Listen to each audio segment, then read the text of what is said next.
Question 1. Which of the following is least likely a primary source of liquidity for a company? So primary source of liquidity, essentially what we're looking for is more liquid is kind of closest to becoming or being cash. So when we're looking at this, which of these is going to be least liquid? So we're going to be kind of looking at this from the lens of which of these would take the longest to get to cash. So answer A, cash balances.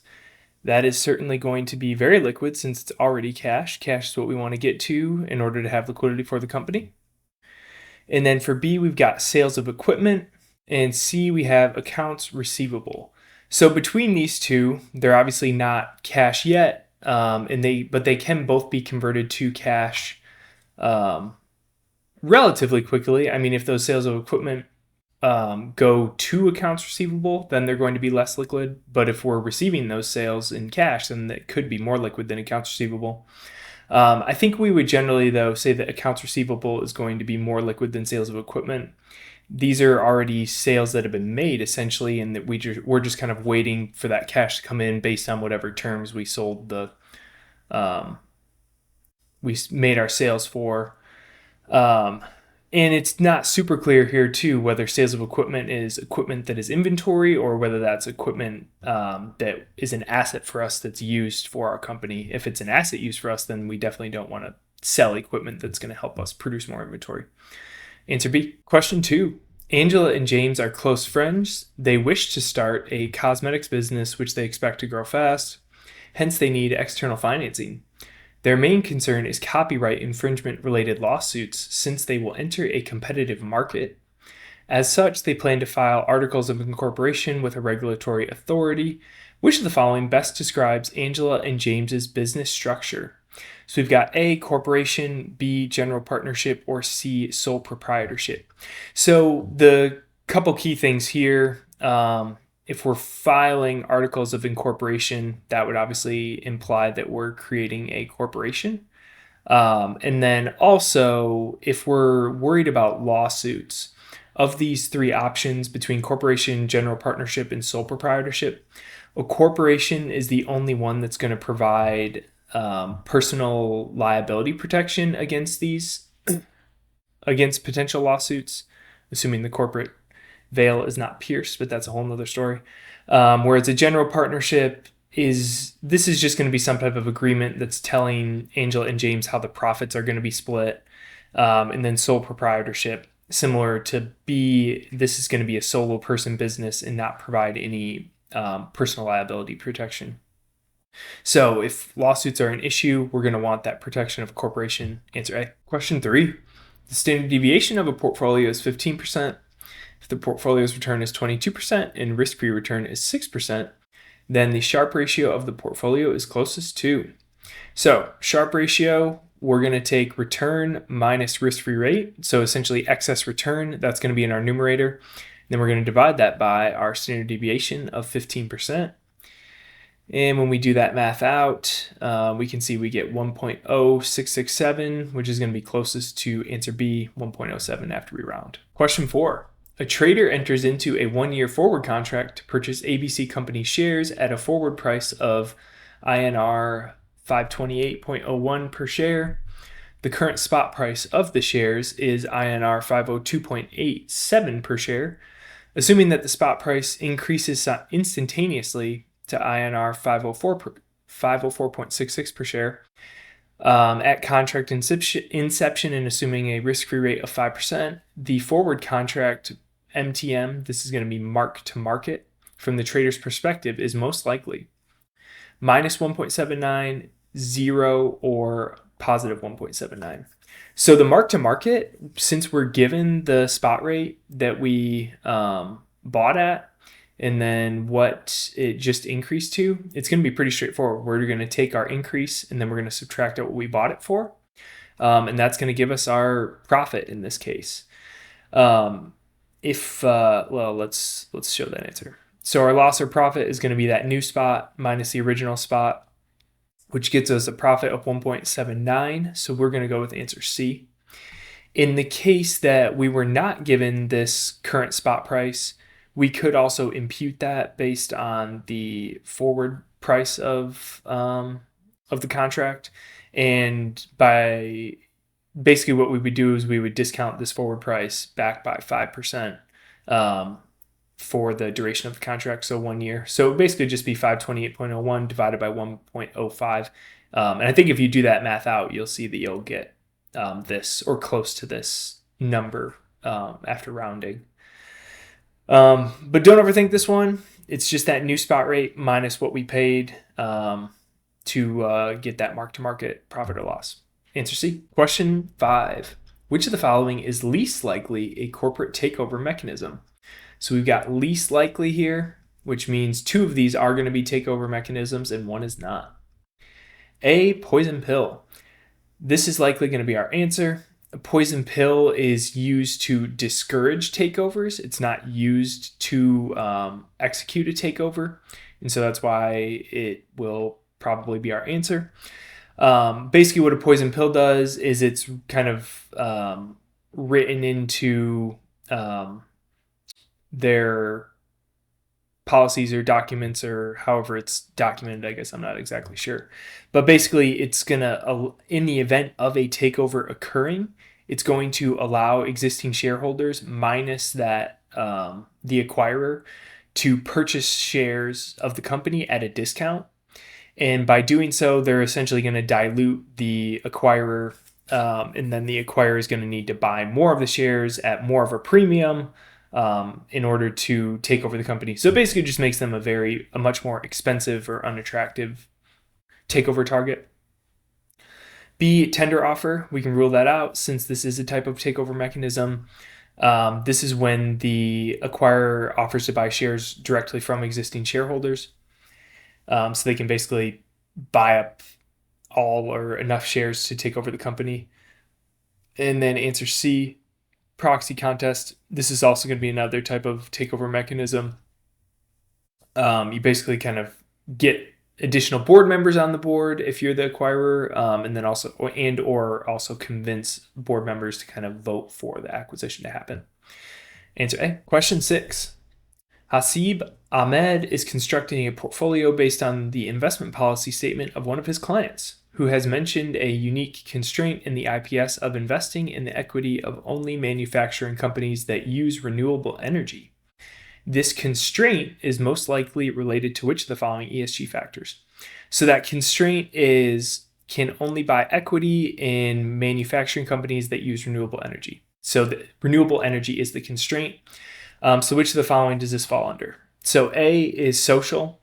We can rule out social. I think when looking at social governance and environmental, social is normally going to be related to stakeholders. So when the question is talking about or has a restraint related to something with how employees are treated or suppliers are treated or customers too, that's going to be examples of that being a constraint. For B, governance, we're going to rule this out as well. Governance will typically be leadership related and or something related to kind of shareholder rights or company controls. But I think the key there is usually going to be kind of leadership or company policies related. And then C, environmental, that's what we're looking for. Since by having this constraint, we want to have an impact on the environment by only investing in companies that use renewable energy. Answer C. Question 7. An analyst is given the task to evaluate the liquidity position of 3 firms that operate in the chemical sector: Jupiter Co., Saturn Corp., and Pluto Incorporated. The balance sheet accounts of the 3 firms are given in the table below. So we've got these 3 companies and a bunch of different balance sheet information. Based on the provided balance sheets of all 3 firms, the most likely liquid company is. So the most likely liquid company, we're evaluating the liquidity position. So a couple different ratios we could look at for this. One of those is our quick ratio and one is our current ratio. So for this question, I calculated both so that we could walk through those. I think on the exam, you'd probably only need to calculate one, and it'd be unlikely that they'd be at odds with each other because that would make it really hard to answer the question. But quick ratio is going to be most liquid or more liquid than the current ratio. So the quick ratio would probably be the best to start with for this question, even though I started with the current ratio. But let's look at the current ratio. So current ratio, current assets divided by current liabilities. Given this balance sheet, the current assets that we have are cash, accounts receivable, and inventory. Investment in associates, this is not going to be included in the current ratio, since this is probably investments in associates indicates investments in other companies or similar types of companies for them. So it's probably not very liquid for them. Plant, equipment, these are also not going to be liquid. And then accounts payable, this is where our liabilities start. And then for the quick ratio, we're going to be just using the most liquid items here. So we're basically going to use cash and accounts receivable and not inventory.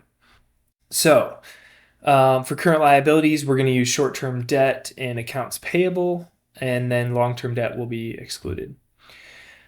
So essentially, we just need to take these figures from all three of these companies and then divide them by their different debts and then kind of work through those and see which one has the highest number. Whoever has the highest number, essentially it means they have more liquidity on hand relative to their debts. So higher number is better.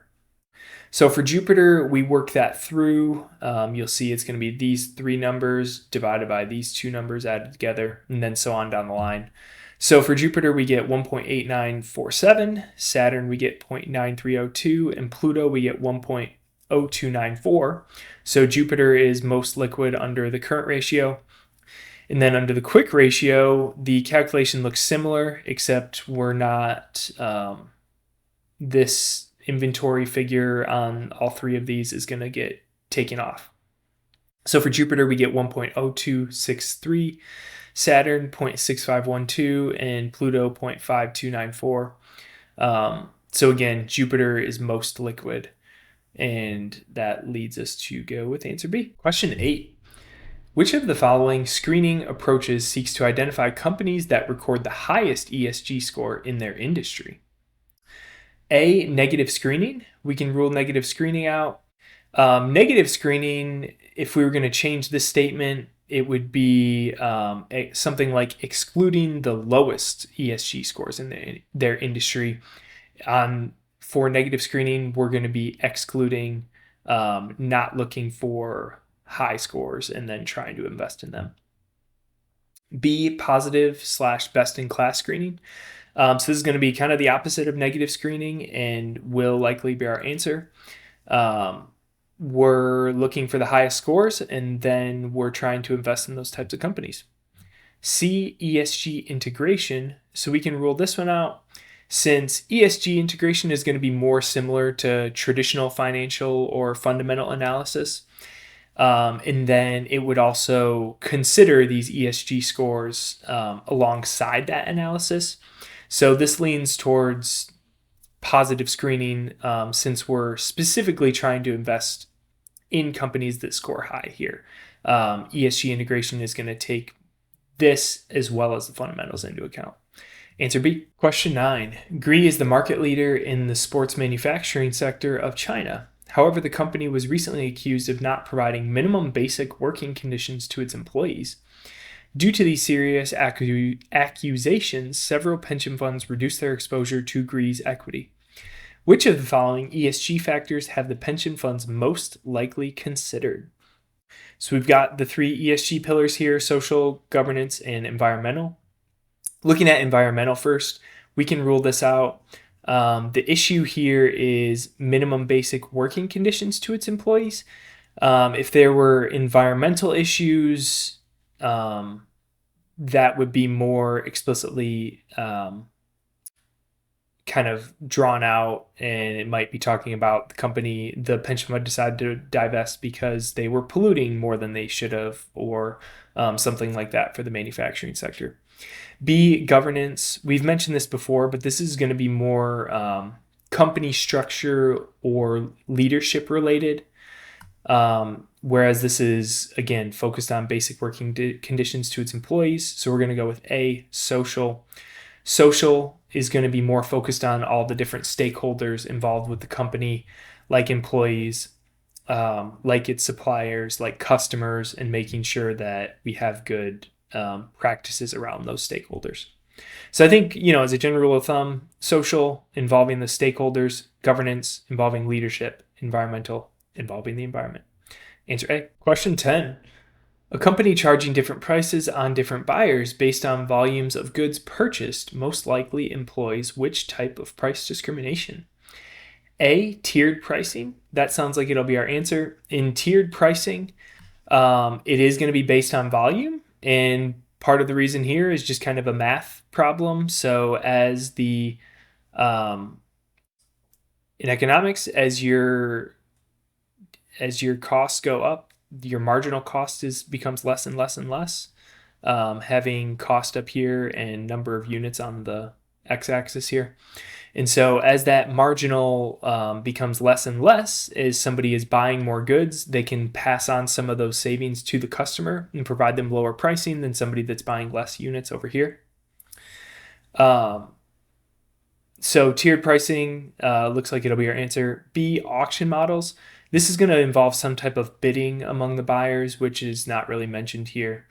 So we can rule that out. And then C, dynamic pricing. This is going to be more so based on the supply-demand dynamics going on and potentially seasonality or something like that, where different prices might be charged to different buyers, but it's not necessarily going to be based on the volume of goods purchased. It might be based on the time of the year, if you were looking at something like travel or tourism in different areas.